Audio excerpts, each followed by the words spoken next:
Hi, this is Dr. Jim Turnage here in San Diego, California, and welcome to Wonderful Wednesdays.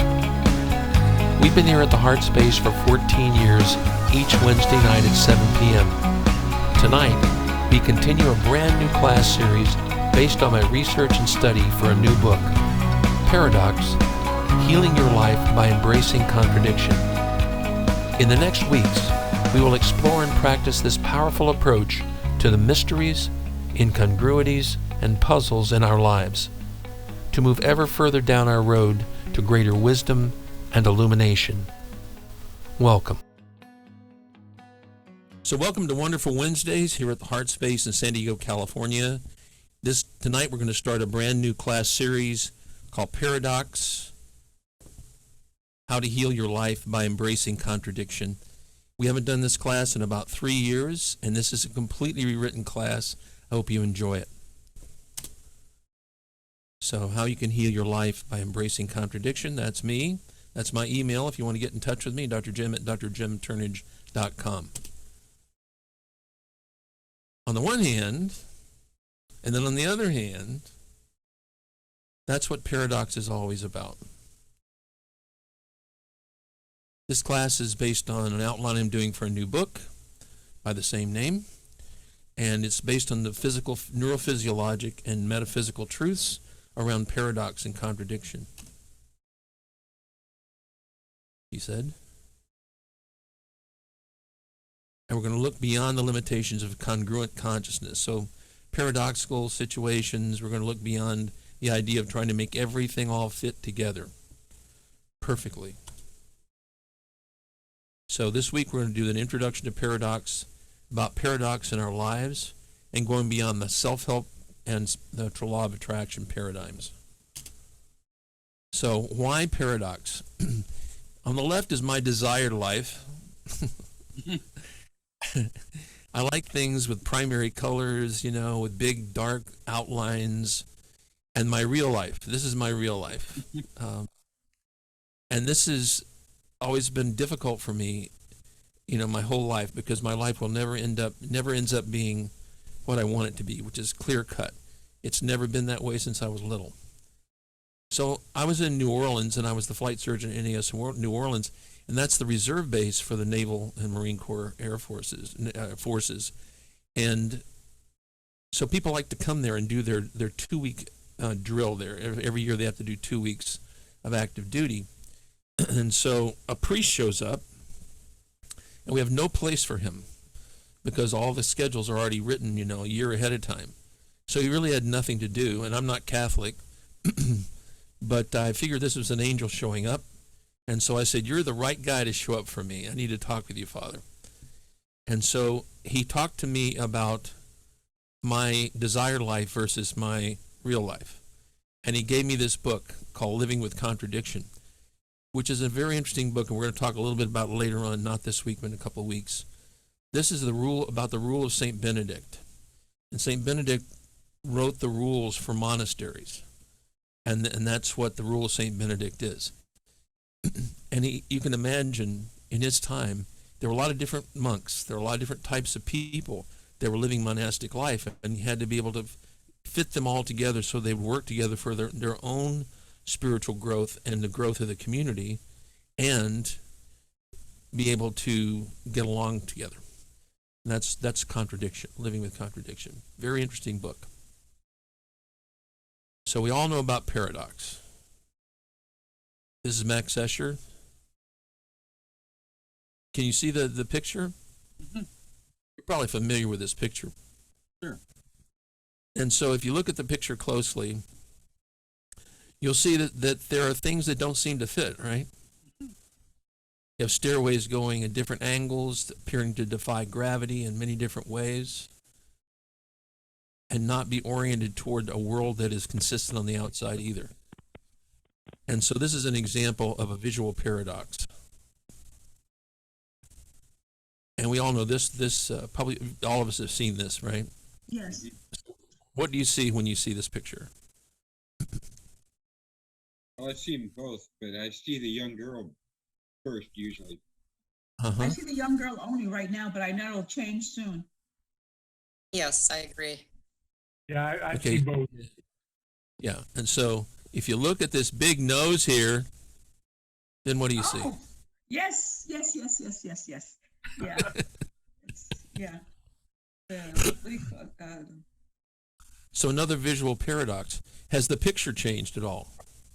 No, Oh, What's the only thing that changes? our perception of it.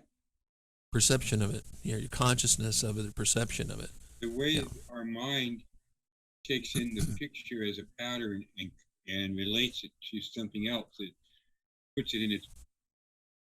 We see a pattern, it's all happening in our mind, and the pattern based on our experience. The first time we look at this, the first time I saw this, I couldn't see. I forget which one it was, but I couldn't see one of them until I made my mind go over every line. And then as soon as I was able to do that and I saw the other one, then it was like automatic. If there's still one I see first before I pop to the other one. Yes. Yeah. The pretty girl and versus the crone. Yes. Yeah. There she is right there. So this is another good example of if you only see one or the other, you're not getting the full experience of what's actually going on with this picture, right? Mm-hmm. And then we've used this one many, many, many times. Oh, yes. This is not a real movie or anything. This is another paradox. And which way is she spinning tonight? Clockwise for the most part. And she reverses. Counterclockwise. Yeah. oh, Yeah. So once again, this is another paradox because this is not a real. This is not a movie of. She just reversed herself. This is in order to completely appreciate this video or this drawing. You know, we have to be able to be open to both things that don't seem to fit, because a person cannot be spinning two directions at the same time. I only see right now. I only see her going clockwise. She is. She just changed. But I believe you that she goes counterclockwise sometimes. I've seen it a couple times before. Yeah, so this is another example of a paradox. In order to truly appreciate this, we have to accept that things don't fit. That two ideas that are inconsistent with each other are occurring at the same time. So what's a paradox? Something that seems to be absurd or contradictory, but in fact is or may be true. There's always a possibility that both things are occurring with that spinning girl. So the etymology of this it comes from the Latin for paradox. It's statements seemingly absurd yet really true, contrary to expectation, incredible. In other words, para, contrary to, doxa, opinion, dokein, to appear, seem, or think. So this is different from what you think. It's contrary to what you think. So that's a paradox. So here are some synonyms. I don't know. This is not exhaustive. I just pulled some of them off the internet. Anybody can think of any of this? This is the contradiction. The importance of contradiction in this class series. But these are things that you might think of as being associated with paradox. Can you think of any others? Doppelganger. I didn't put that one in. Yeah, so these are different. Hobson's choice. Hobbes, yeah. These are different aspects, but in all cases, there's a contradiction going on of some kind. So are you experiencing paradox in your life? Well, the answer is... Of course. Of course, yeah. Now, even though my desired life was to not experience much paradox and contradiction, that's just not the way my life has ever been. And so often we say to ourselves, why is this happening to me? Why is this happening to me? Well, it's happening because you're paying attention. Does everybody remember Jacob Glass? You've ever seen him before? Okay. No. anytime. Okay, so Jacob Glass is he is an expert on the Course in Miracles. And for many years on Wednesday nights at Pacific Church, he would do his class usually on Course in Miracles. And he has individual clients. He's not a psychologist. He's actually not a practitioner.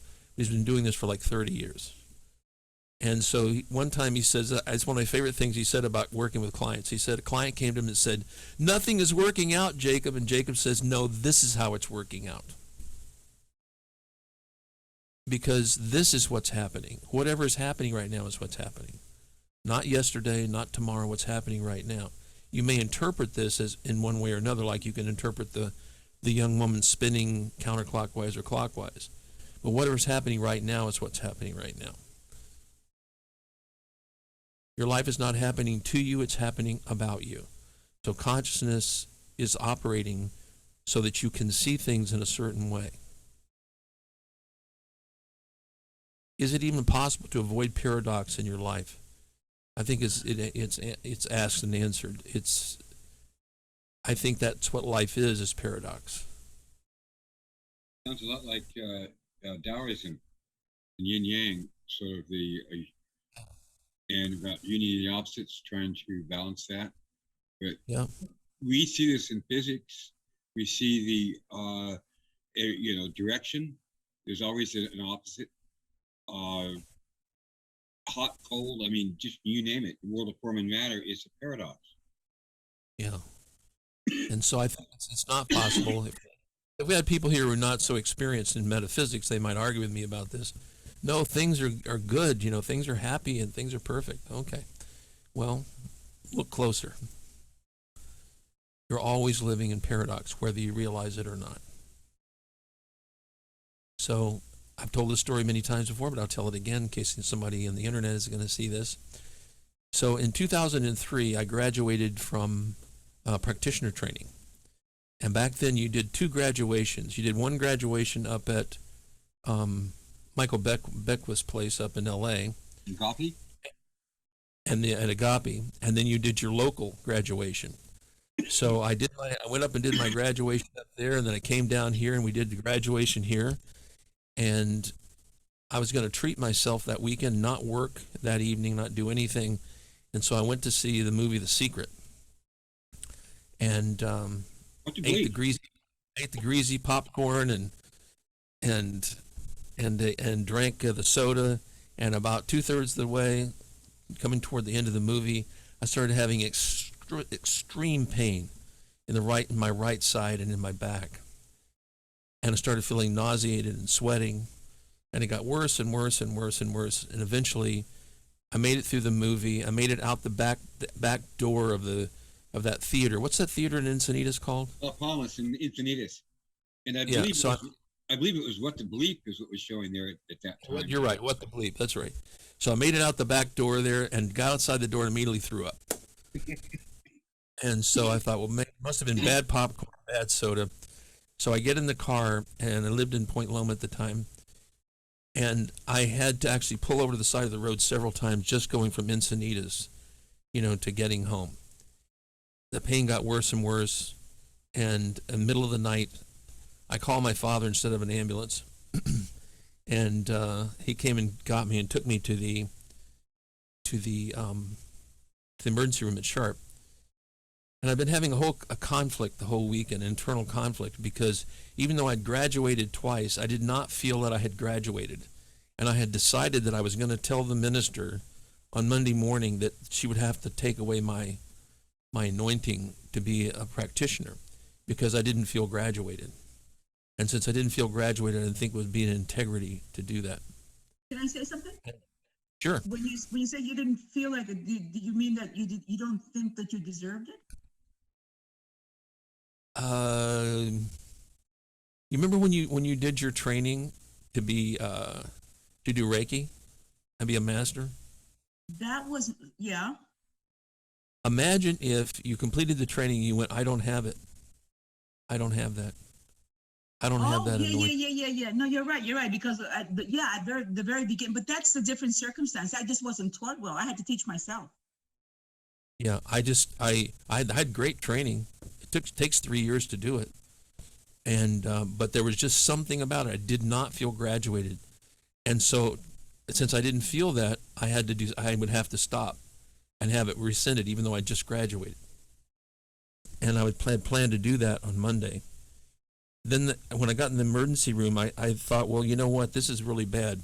This pain is the worst pain I've ever felt. I'm a tough guy. I can't stand it. I kept passing out from the pain, and they gave me Dilaudid and some nausea medicine called Zofran, and 2 milligrams of that of the Dilaudid, which is a powerful synthetic narcotic, and it took me from a pain that I couldn't stand to about a 7 out of 10.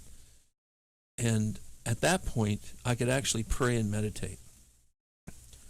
And so I started praying and meditating, and I realized that this was my actual graduation.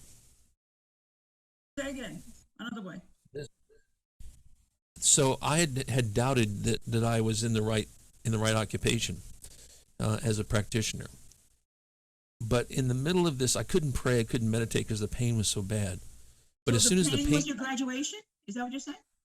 Yeah, this kidney stone was my graduation right there. That's a kidney stone. So I had a 5 millimeter stone. You're not supposed to be able to pass a 5 millimeter stone. Wow. I passed a 5 millimeter kidney stone. I don't have the picture of my real one. I can't find it any place. It looks something like that, but it was 5 millimeters, which is pretty big. You're not supposed to be able to pass that, but somehow. Is that one whole stone, or is that a bunch of stones piled up like popcorn? This just one. It's one stone. Yeah. So it's all rough and stuff like that too. It's like, yeah, like a calcite or something, some type of a Calcium oxalate. Yeah. Pardon me? And so calcium oxalate. Yeah. So this yeah. stone, the whole time I was there, that whole night, I was passing this stone down my ureter, which is the tube that comes from the kidney, goes to your bladder. And with a narcotic on board, I could get back to being able to meditate and pray. And by doing that, it came to me that I will either die, because I didn't know this was a kidney stone. I thought I might have something much worse, that I might be dying. I thought, well, I'm either going to die or I'm going to live, and either one is fine with me. And that was my graduation. I'm either going to live or I'm going to die, and either is fine. If I live, someone is going to help me. If I die, all is well. And so I got my graduation via a kidney stone. This is obviously a paradox. I wouldn't recommend kidney stones in order to be able to get spiritual enlightenment, because it is very, very unpleasant. I've had women who've had children and also have had vaginal deliveries and have also had kidney stones telling me that the kidney stone was worse than the vaginal delivery. So this was my graduation. I give this as an example of paradox because this is something that seems really bad.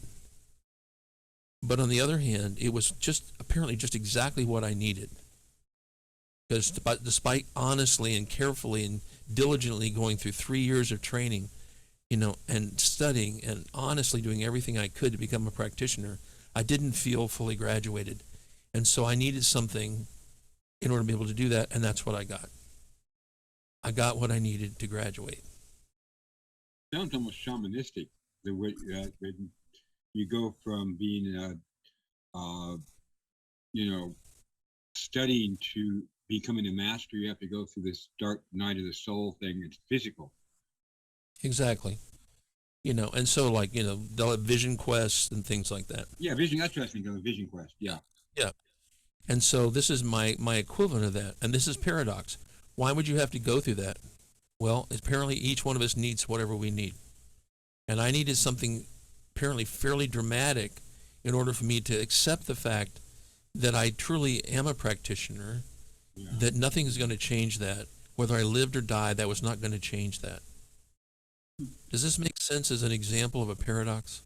Yeah, I was thinking of Jesus going up on the mountain and fasting and being tempted by Satan and all of that too. Kind of that. I mean, I'm not comparing it physically to a kidney stone, but that sort of come to Jesus time of who are you? Who exactly am I? And being solid on your feet about that. So I never minimize, believe me, I would never want anybody to experience this pain. I've had a lot of different kinds of pain in my life, and I would never wish this on anyone. It's that dramatic. It's that unpleasant. Well, I think you were given exactly what you needed by the universe, and I think that happens to each one of us, depending upon what we can stand or what would make the most difference to us, or bring us to Yeah, a place where we would understand our situation. exactly. So, like something simple like the priest showing up at the wrong place at the wrong time was the right time. That was my angel so that I could talk about paradox. That's why the priest showed up. We didn't need a priest. Well, I needed a priest.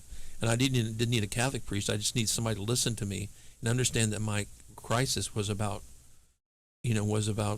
paradox. And these things do show up. And they're showing up all the time. They show up every day, whether we pay attention or not.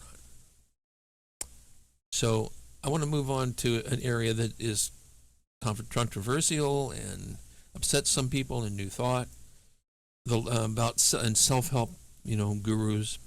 We're going to talk about self-help and the law of attraction. The road to hell is paved with good intentions. There's nothing wrong with self-help. There's nothing wrong with the law of attraction, except that this is not the greatest, highest good for all concerned in any situation. This is an outcome that can be achieved in many ways. The law of attraction is not a law, number one. There's no scientific evidence to support it. It's a belief that people have. It's not a law. It's not a physical law. It doesn't operate even spiritually consistently, which is not a very good law if it's not operating consistently. But these things about paying attention to paradox and paying attention to the things that we can learn from each moment that we're living, that is something beyond the law of attraction. That is a law, and that is God is good always, whether we see it or not. When the paradox is occurring and you're having the kidney stone, or you're not having enough money to pay the rent, or we have losses in our lives, that doesn't seem, it's not very consoling at the time, but that is part of the law, the spiritual law, that all is well, whether we see it or not.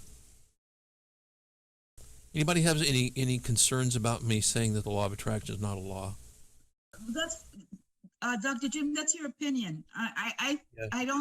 I think that we all go through stages, and it's like going through school and going to the higher level. And this is part of it. I think this is maybe not the ultimate, but I think there's a way for people who don't know about metaphysics to learn a little bit about it. And I think Right. I recommended it to many of my clients, and it's helped them tremendously. But that doesn't mean they have to stay in this level. They would go on to something else, because the universe is always calling you to something higher. No? Yeah, my concern is, it is as a stepping stone, I understand, and I agree. However, I went on the internet real quickly this evening or this afternoon, and there's a bunch of BS on there. People on there just, trying to make a lot of money or making their living on saying things that are just not true. And they're gonna disappoint a lot of people when they tell them the magic of doing this particular thing to invoke the law of attraction. You can actually do something much more dependable, which is to do things like maintaining a positive attitude on an ongoing basis is helpful. And that's not the law of attraction. That's just simply, that's going to make you more likely to do things that are going to benefit you in the physical world. Dr. Jim, there's always somebody who's trying to make money off of something else. And it's human nature for greed and for people to try to, look at this Sedona. This is like I just realized this is like a circus, this place. Everybody's trying to make money off the next person. It's unbelievable. It's disgusting. But you know what? Like I said before, it's something that you have to traverse. Something that, like you said, a stepping stone. This is something that after a while you say that you see the benefit, and you say, okay, I'm through with that. Now I'm going on to something else, because it doesn't hold you for very long. It strikes me the law of attraction is okay, something's going on, but it's not what they're telling you. If it were, if what your feelings were wishes were fishes, then we'd all win the lottery every week, and we'd all, just because that's what we want or what our heart wants or what we think our heart wants. But sometimes we focus on something internally, and we seem to be drawn towards it. I think something else is going on, and we're confusing the law of attraction with other factors that are actually pulling things or ourselves towards something or away from something. But I don't think it's just as simple as I agree with Dr. Turnage about some kind of absolute push pull. You have this certain attitude, and all of a sudden it's going to materialize. At the very least, you got to move your feet. What they call about pray and move your feet. It's the least you got to do that. But also this notion of highest greatest good for all concerned. That was always my prayer about my housing situation.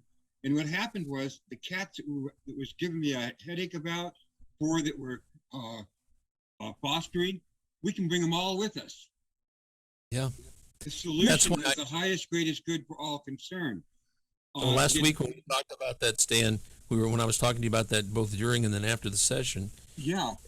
I already knew that this was already working out. How? Yeah. None of my business. None of our business. So I agree with you. There's something else going on, but the something else is the revelation of what's already there. Things are already things are already in divine right order. What happens when we start doing these things, like any of the metaphysical, techniques, is that we're allowing our eyes to open. We're allowing our ears to open up, our hearts and our minds to open up. That's what we're doing. We're revealing. We're not creating anything.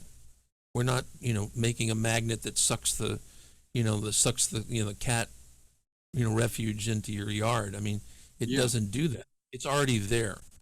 Everything for us is already there. And what we're doing by this work, particularly if we stick more to the principles that we know are true, A Course in Miracles, Goldsmith, these ideas of revelation rather than, creation out of nothing. We're not creating out of nothing. We're harvesting from the all, from the everything. That's what we're doing. So that's why I bring this up. I understand that some people are very locked into this idea. If you just get the right mental attitude and say the right affirmations, that it's going to make things occur. And that's a way of looking at it, but what's really going on is something way more wonderful than that. It's already there. Again, Dr. Jim, you can't jump from 1 to 10 just like that, or you can't become a graduate student if you haven't had the in between, the studying in between. This is something that people begin. This is the beginnings of metaphysical theory. This is something it attracts people, and it gives them, it centers them some kind of attention to what exactly they're thinking. What is their mind process? This is something that people, where they begin, like Unity Church, you begin there and you start learning about other things that you hadn't learned before. So you grow from there. You don't jump into the Course of Miracles overnight. You can't. There's no way you can do that. Yeah. I guess it's possible. I don't want people to get locked into this stuff. This whole industry of having a law of attraction and those kinds of things being the be all end all. That's my concern. I understand for neophytes, for people who are brand new to this, anything that will get you in the door is great. However, don't you see you won't grow unless you're ready? These people, you're ready when you walk away from it and go to something bigger, then you're ready to move on. So if you're not ready, you're not going to move on. It's not for everyone to work at a high level all at once. Am I wrong or what? Well, I'm just talking about where we are. I think people, if they look at this in the beginning as what's really going on rather than not a simplification, but actual error about what's going on, I think they're going to be misled and they're going to have delay in their spiritual progression. That's my concern. What I hear you saying, Dr. Turnage, what I hear you saying is it's already there. The feast has been prepared. It's already there. We don't see it because of whatever imperfections we have spiritually clouding our view. But it looks like that we're drawing suddenly a leg of lamb towards us or something, that portion of the feast is actually is just an opening, a crack in our awareness or our perception of a possibility that we hadn't seen before. But it's already there. That's what I'm hearing you say. So Right. the issue isn't attracting anything. The issue is revealing. The issue is seeing what is in front of you in a timely manner, so that it looks like somehow it came to you or whatnot because you drew it. But it's already done. I mean, what does Scripture say about asking? It's already done, and our problem is that we can't see that. Yeah, I think what Emmy is saying is that people that are brand new to this, that are looking for something, might be put off. I suppose they might be put off by the idea that everything is already there. They don't understand it. How do you understand that? How do you cope? How do you fix that in your head? How do you absorb that? How do you understand it, that everything's already there? Really? Well, we've all had experiences. We've all had experiences where doors open and things happen. And we attribute it to God, or we attribute it to angels, or we attribute it to all kinds of things. But every single one of us, if we've been around for very long, has had these things that seem like miracles that, of course, is a Course in Miracles person. There are no such things as miracles per se. No miracle is greater than the other, because all is there. It's just it's just our perception of it. That's all. I'm not against people using business plans or 5-step spiritual mind treatment or anything. If it works for them, as long as we continue to open the possibilities to them of this other thing that's going on. Well, which that's the thing, that's exactly what I'm saying, because they have to start somewhere. A lot of people have had misery all of their lives. They come across something like this and they say, oh, that means that a law of attraction, that means that the way I'm thinking, I'm attracting that to me. So maybe I should change the way I think. That's a beginning, because, I'm not against that at all. In fact, I believe in power positive thinking. I believe in using Think and Grow Rich as a what's his name, Dale Carnegie, How to Win Friends and Influence People. All these things are useful. As you move beyond them, yes, they're useful within their limits. Of course, they're within their limits. But we're not talking about that. We're talking about how you can get to the heart of the matter.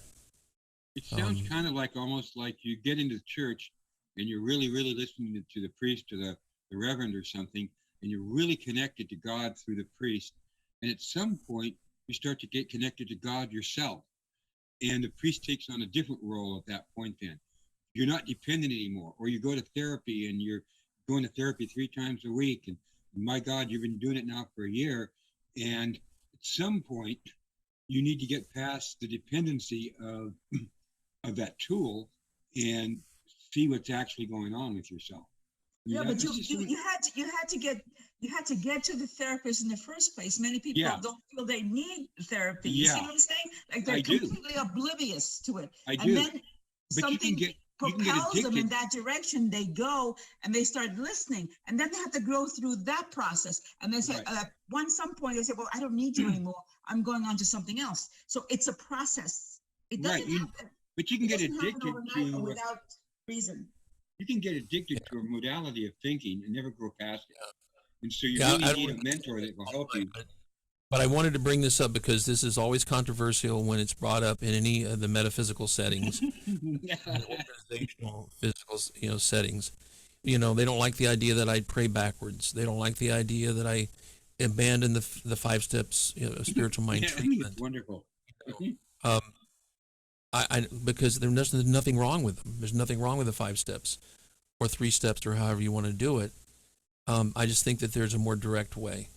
There's a more simple way, quite frankly, and then I would rather teach that than go for something else. Excuse me. Don't forget that you came into this world more prepared than most. I guess I got lucky. That's for sure. You had Uncle Bobby to help you. Something amazing happened. Something incredible happened. Yeah, I mean, God started talking to me early on, so I thought that was the normal state of things. So So that's the law of attraction. So this is another part of this law of attraction and self-help stuff. People will say very often, I know what's good for me. I consider this the fundamental illusion or delusion. And because we never know what's good for us. We have an idea about what's good for us, but it's usually fairly amusing when it all works out to the thing it's going to actually work out to. People will tell me medically, oh, I know my body. I can tell you what's wrong with my body because I know it. And then they want to know medically what's wrong, and you do some testing and find out that what they think is going on is not what's going on. So this is in the metaphysical or the psychological realm. I know what's best for me. And so often that's why I gave up on trying to pray for stuff and changes of condition, because I know that I don't know what's best for me. I know that things are working out. I know that. And so when I do prayer, I'm not looking for a preordained, a predetermined outcome. If I do, it'll likely happen, but will not get the greatest, highest good for all concerned in the situation. Does that make sense? That's why it's an illusion or delusion. And the corollary to that is the inevitable consequences of you believing that you know what's best for you is the path forward will not likely be the optimal path. The path forward, these are lemmings jumping off. Yeah. Somebody got a parachute. So you probably don't. Yeah, these are little lemmings going back to the sea. See, and they'll jump off the cliff into the sea. Well, one little lemming got in a better idea. So that little lemming had a better idea. The path forward, if you start off with, I know what's best for me, in other words, you pray for some specific outcome, it's going to start determining and limiting the path forward for you. And then you are not getting even the possibilities that are available to you. And you're certainly not getting, I think there's a slide, I have a slide on this. Yeah. We interpret things good or bad or neutral, maybe neutral. And what happens when we do that, this approach is limiting, it's self-limiting. We come up with an inaccuracy of estimating the good and the bad and the neutral. There is always an inaccuracy of that when we prejudge and predetermine what we think is good for us or best for us. And we become blind to the unlimited options in any situation. So very often people are depressed, say there's no way out, and so they kill themselves, or they feel like there's no way out. Or you'll hear somebody say there's only this way or that way, and it's never that way. It's always infinite number of options at any moment. And my biggest problem is that we're turning our back, and when we prejudge and predetermine what our outcome should be, we're turning our back on spiritual wisdom. I'm always reminded yea, though I walk through the valley of the shadow of death, I will fear no evil, for thou art with me. The problem when you're walking through the valley of the shadow of death it's not the death, it's the shadow. And the shadow is cast because we turn our back on the light of God. We turn our back on the spiritual wisdom of the situation. And so when we start off from a standpoint of, I know what's best for me, and we start praying for that, or looking at something only from that standpoint, we are inaccurate very often, almost always, in whether it's good or bad or neutral for us. And we don't look at the unlimited possibilities. And ultimately, we're turning our back on spiritual wisdom, the things that will be revealed if we're open to them and allow them to occur. Allow them to occur and all us to be aware of them. Does that make sense? Yes. Yeah. So this is just a little slide I had from the previous class, from the previous iteration of this class, that we always overestimate the bad in situations, when in actuality the bad, if you interview somebody and actually have them list all the things that are going on, and they're very, very worried about the bad things, they will overestimate the actual percentage of what's going on. The good, they will also underestimate, but the thing they underestimate the most is the neutral background, the things that are always working. Air goes in and out. Sun goes up and down.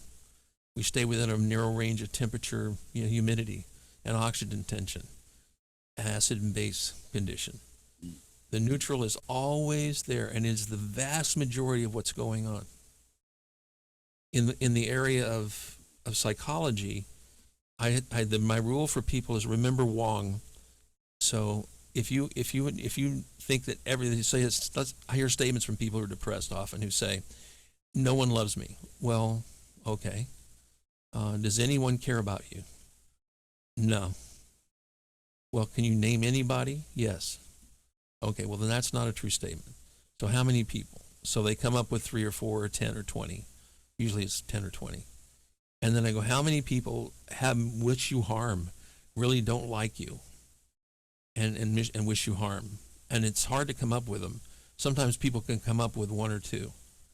But the thing they forget about is that there's 7.3 billion people on the earth who don't know you, and you don't know them. I call them Wong Yamashiki, Ramirez, all those people all over the world don't know you and you don't know them. They don't mean you harm or good. They are neutral, and they are necessary for the maintenance of our consciousness, total human consciousness. And yet you don't have any direct effect on them. They don't have a direct effect on you. So just a moment. Very often when I do counseling with people and they start thinking about, well, so actually I have 24 people who have positive feelings toward me. I have 2 people who have really negative feelings toward me. And there's 7.3 billion people, 1,000 million people, 7.3 thousand million people who don't know me and I don't know them. Often that takes that into a perspective where they feel better about their lives. Yeah. This is the same when we're looking at what's best for us, what we're trying to do, whether it's using some sort of law of attraction or power of positive thinking, spiritual mind treatment, but in this case, looking at paradox and how we're going to look at more paradox and how we can use paradox, to find out our best, highest good in any situation. Mark Twain once said that he was asked how he was doing, and he goes, "Well, all these terrible things happened to me, and a couple of them happened to be true." Yeah.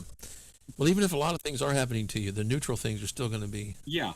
But he was just making a joke about even 150 years ago, how we tend to inflate it because emotionally, apparently we react more to fear in a sense. So we remember these bad experiences, and it's harder for us to remember all of the blessings and the good stuff. So it's kind of interesting. Well, it probably had a survival function at some point in our evolution. It just doesn't have much of a survival function now, because we're not on the verge all the time of starvation, and we're not running around with saber-toothed tigers and that business. So let's keep moving. Oh, I'm sorry. So even if you correctly estimate these things, how will you know your greatest, highest good for your life? How will you know that?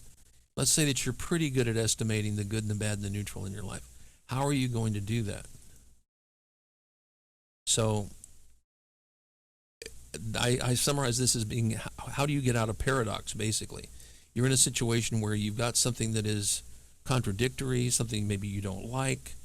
And so usually what a therapist or a counselor will do is try to get you to get out of the paradox in some way. And what we're advocating in this course series is don't get out of the paradox. Instead of trying to get out of the paradox, embrace the paradox. Stop trying to resolve the paradox. This is Milton Erickson. That's why I put him in there, because he was a master at using paradox and embracing the symptoms. There. So is there a value of embracing the paradox without judgment? That's hard to do, right? You end up in a situation, you don't like this thing and you seem to like that thing, but they're happening at the same time, and you don't know what to do with them. And so Milton Erickson, who is the father of hypnosis, modern hypnosis, certainly medical hypnosis, and an amazing psychiatrist, made the point that he wanted us to embrace this idea of paradox. I put this in here because I just started reading it the last 2 days. His name is Alfred Kazin. He was a writer and a critic, literary critic. And he has some really nice things to say about paradox. He said, trust the contradictions and see them all. Never annul one force to give supremacy to another.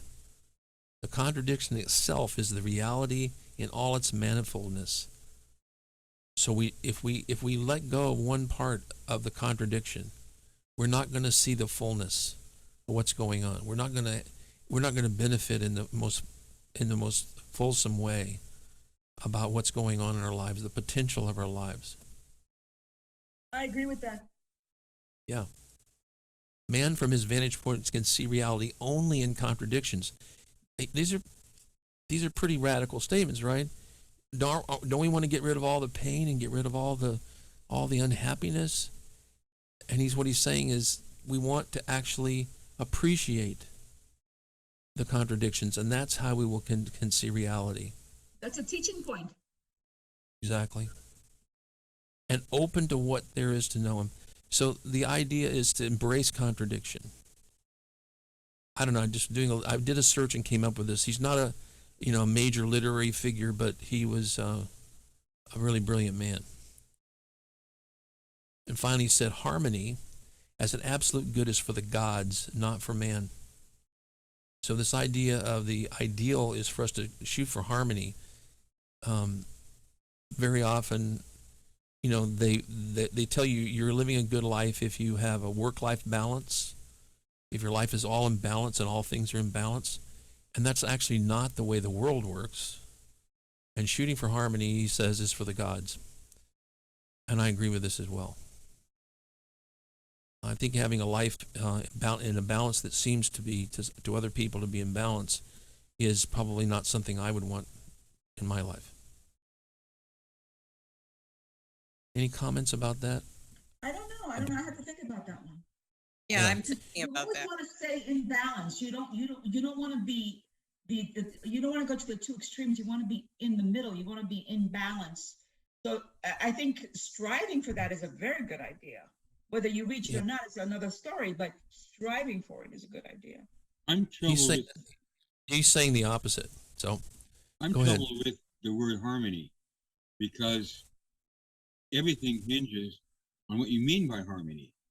And if what you're meaning is, if what is meant here, and I suspect it might be, that somehow you're papering over any of the friction and differences and living kind of like in La La Land or something, taking the Jaspers or something, then I would agree with that.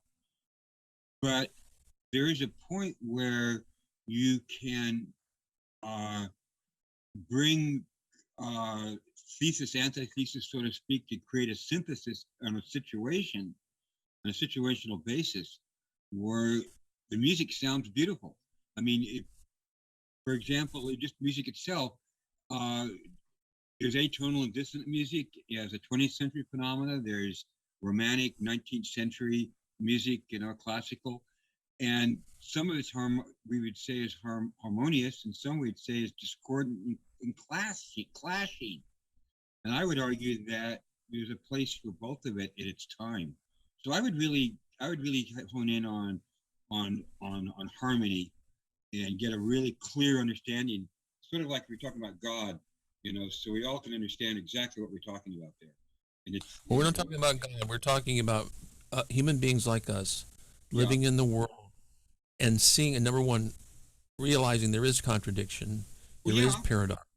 And number two, rather than trying to resolve these and dissolve them into something that's harmonious, that we appreciate the fullness of both of them, both or poles, or maybe they're more than one pole, but embracing the contradiction and allowing the wisdom to flow from the contradiction, not from some sort of artificial harmonizing of it. Okay, I would buy that, but I'm thinking, for example, small scale here. Take a family, and one of the kids likes to play their music really, really loud, and it's not pleasant music to the others. And maybe somebody else likes to do something so we've got to work together to figure out how we can support each other in this situation. And I understand that's not a paradox. We're talking about actual paradox. We're talking about things that appear to be absurd or contradictory existing at the same time. That's why I give the example of the kidney stone, because you wouldn't want to have anybody have a kidney stone intentionally. No. I mean, all you have to do is mention kidney stone to me now, and I'm not a happy person. I do not want to. How about politics? We have this phenomenon of Trump and anti-democratic, unconstitutional type of level of thinking, and that's certainly discordant to the Constitution itself. So we're not going to paper it over, but how do we? So we hold the crazies in one hand and the sane elites or something in the other hand, or liberals. We put liberals in one hand, we put crazy conservatives in the other hand, and we just hold on to that. Not just liberals.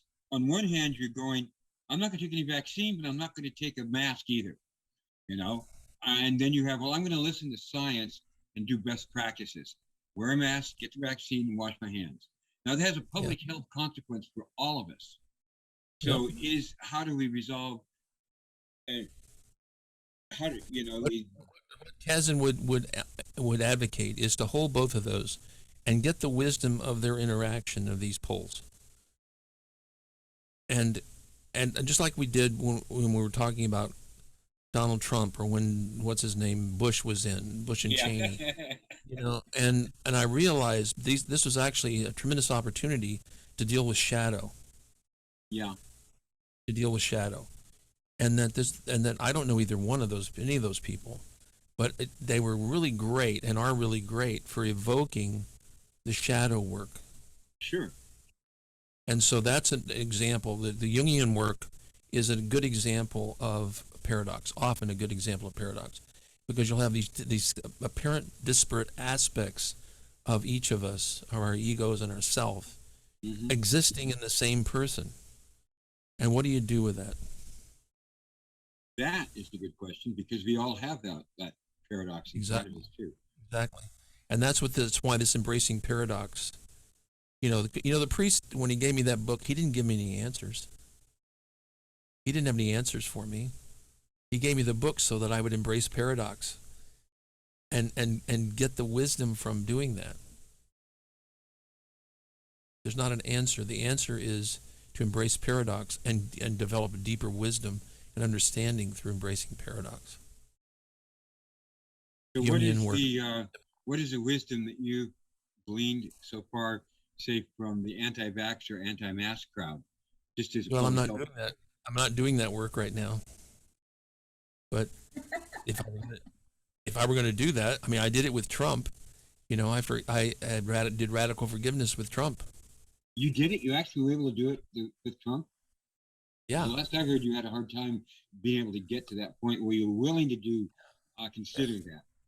And I don't want to go through all of the things that I discovered about myself by doing that work, but I discovered a lot of wonderful things, a lot of disturbing things, and so that's what I discovered. I think it's useful. I think it allows us to be whole human beings. It allows us to be whole souls living a human life. Let me give you an example, simple example. So this is Milton Erickson again. He was a brilliant therapist. He didn't always use hypnosis in all of his sessions, but a lot of times he did. But a lot of what he did was just pay attention to what the person said and who they were and how they said it. And he would have them do things that were paradoxical, a paradoxical intervention or through paradoxical intention. So if 90% of smokers know that smoking is bad for you, this is from Gallup surveys, 90% of smokers know that smoking is bad for them. 75% of them want to be non-smokers, yet people continue to smoke. Mm-hmm. Rarely will I have a smoker tell me, I don't care. I don't believe it's bad for me. I think you doctors are all overplaying it, and I'm not going to stop smoking. I don't think there's any use to do that. That's so rare. What the normal thing is that I know it's bad for me. I would like to be a non-smoker, or I've thought about it before. I'm just not strong enough right now, or whatever. And they're going to continue to smoke until we come up with the right idea for them. And so the way I was taught to do it, and has worked over the years, is to get them to move them from stage to stage to stage to get to the point where they commit over time to stop smoking.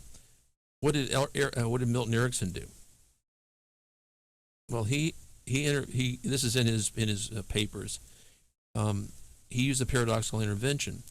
So he prescribes the symptom. So he described 3 cases, and one of them particularly struck me. A guy comes in and he said, I will pay you. I've been with this therapist for years, and he said if I can just get to the deeper meaning of why I continue to smoke and drink and damage my health, if I can get to that deeper meaning, that internal struggle, then I will be able to be a non-smoker. But I've been working with him for over 2 years, and it hasn't helped at all. In fact, I smoke even more. And so he goes to Erickson, and so what does Erickson do? Erickson says, I want you to close your eyes, and I want you to tell me the story you just told me in as much detail as you care to tell it to me, very slowly, in great detail. And so he spent over an hour with the guy, an hour and a half, with the guy going into even greater detail about the smoking and how he would light them and what it would feel like, and then he would feel guilty, and then he would smoke even more, and then people would talk to him about his smoke, and he went on and on and on for an hour. And Erickson said, okay, go home. Come back again in a week or whatever he said. So the guy came back, and he said, I've been doing exactly what you told me to do. He also told him, let me see if I put this on the slide or not. Yeah, he told him, do not stop smoking right away. How is that phrased?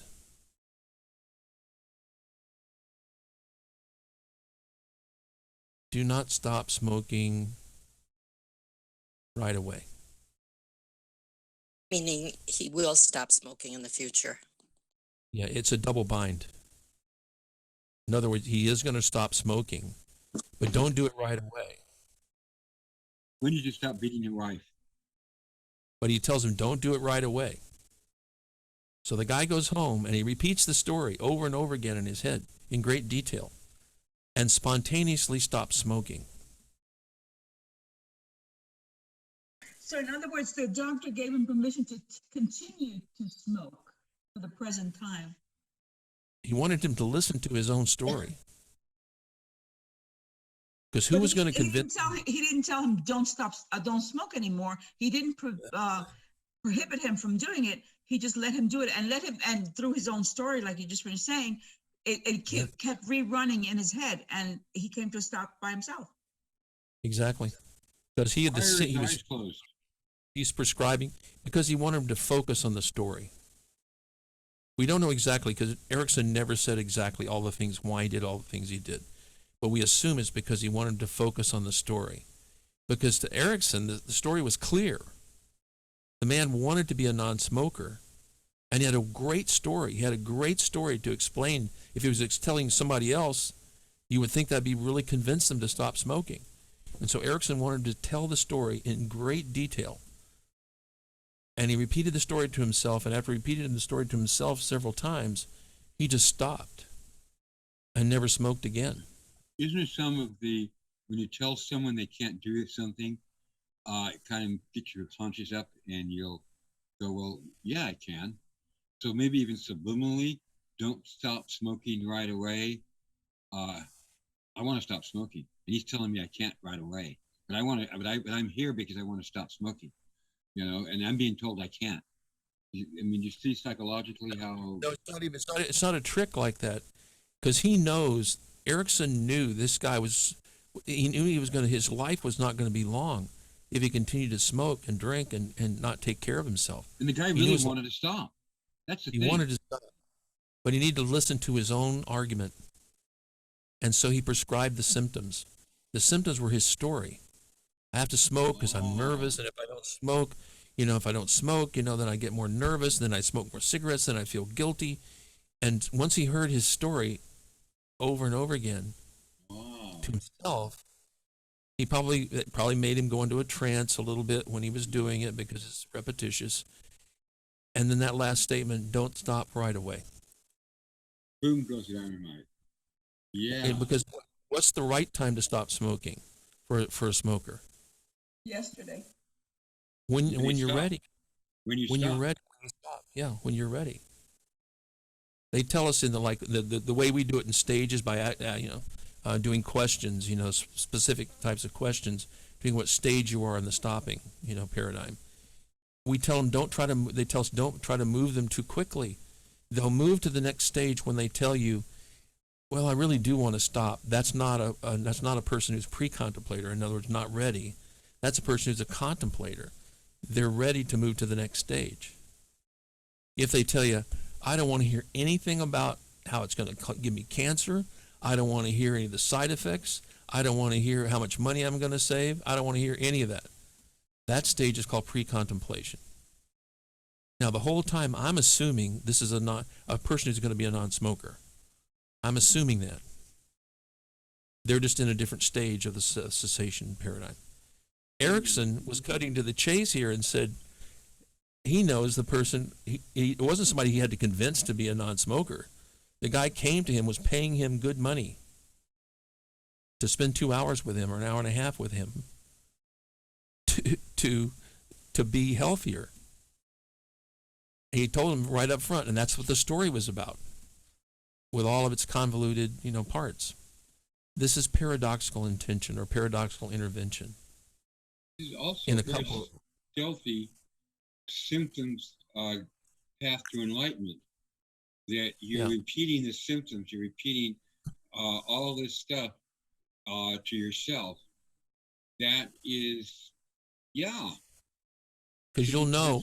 Yeah. Who would know best how to regulate your own behavior? You've been living with yourself your whole life. An You probably undiluted self. Yeah. You So know this what? is This reminds me of the conversation we had earlier. And we were talking about when the person is ready, that's when they're going to move forward to something greater and something that they feel someplace in their body, in their mind, in their heart. That's where they want to be. So when a person is ready, I used to be a smoker. So I know what that's like to quit smoking. And it's not until you're absolutely ready. Same thing, I imagine same thing with drinking. I don't know. I've never been a drinker, but when you're ready, you will stop. And nobody can pressure you to stop. Yeah. Now this guy facilitated it, right? Because he has this idea that you have within you everything you need. If you come to saying, I want to be cured of this thing that I have, he goes, okay, well, that's easy. That's the easy part. You're not resisting it. It's not your boss and your wife and the police, are telling you to do it. You're here. I'm just going to be here to help you out, to pay attention to what you know and pay really close attention to it. Yeah. So this is, I've used paradoxical intention, let me go back up a little bit, in lots of things. I told a story before about the guy who was very nervous. He was a day trader and a lot was on the line every day. That's how he earned his living. And so he was so nervous, he was having panic attacks. And so what did I prescribe for him? Relax, take it easy. No. I sent him to the beach. Observe. To look at his favorite beach was Dog Beach. And so since I figured, well, okay, whatever's favorite to you, go there. Do you know the beach really well? Yes. I want you to go there and I want you to pay attention to every single thing. I don't want you to relax. I want you to intently pay attention to every single thing there. Because what I realized when he told me the story was he didn't know how to pay attention to the important things of life. He had a great wife, he had kids, he had a house, he had a boat, he had beautiful cars, he had made a lot of money. He didn't know how to pay attention. Yet he knew how to have a panic attack. So I said, great. I'm going to prescribe that you go down there and do the opposite of what you're supposed to tell people in therapy. Breathe, relax, do yoga breathing, had him do the opposite. Go down there, pay attention to every little detail. And since you didn't get it right, I'm going to send you right back down there again to pay attention to even more detail. Prescribe the symptom. Now, I don't do that with everybody, but in that case, that was the thing, because he wanted to get better. He wanted to quit having panic attacks, and he needed to pay attention. So he learned to pay attention by doing just 2 times at the beach, at Dog Beach.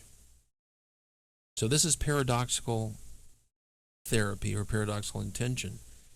And so I want us to use this idea in order to look for things in our life that are paradoxical. And if we want to learn something from them, rather than resolving them, and we'll talk about ways of resolving them without using the tension of paradox. But I think if we use the tension of paradox, we're going to learn a lot more. And that's what this week is about. Oop, and I'm almost on time, a little over, sorry. It's a very interesting topic for sure. And you said a couple of things that resonated.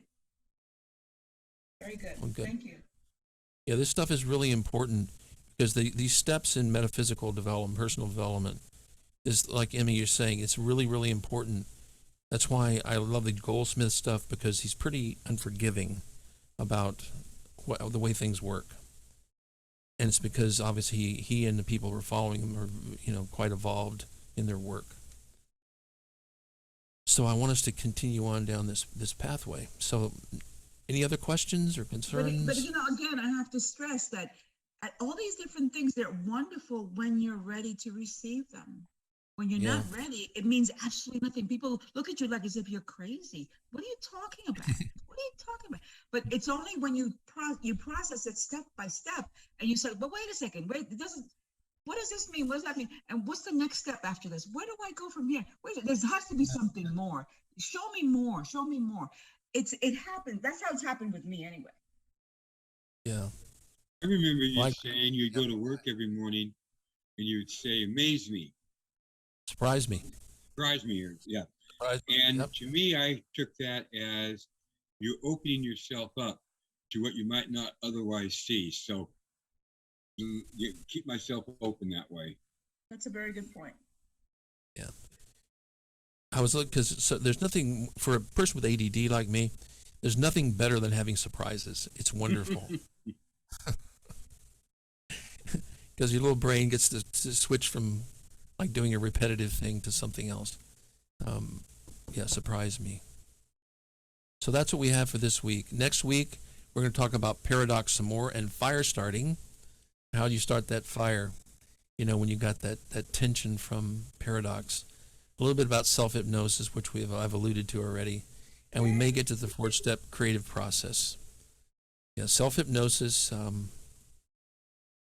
which is what Erickson was doing there. The guy probably did go into trance, although he didn't do formal trance. I haven't done any formal trance in a long time. I don't really need to do it anymore, but I clearly know that people go into trance when I'm working with them, if you know what I mean. They go into naturalistic trance. But we'll talk a little bit about that next time. Great topic. Thank you. Oh, thank you. Very interesting. Thank you. Very stimulating. Thanks, guys. So you guys have a wonderful week, and email me if you need any further information or questions. And for all those that are joining us on YouTube, thank you for coming back. And I don't know how to do the other part where you click the bottom. There's a thing down there you can click and say you liked it or didn't like it. I hope you liked it. And you can subscribe to the channel, to the YouTube channel, which is the Wonderful Wednesdays YouTube channel. And we'll see you again next week. Thank you. Bye. Good night, everyone. Bye, guys. Thanks for joining us again for Wonderful Wednesdays, sponsored by Open at the Top International Spiritual Center, a covenanted community of the Centers for Spiritual Living.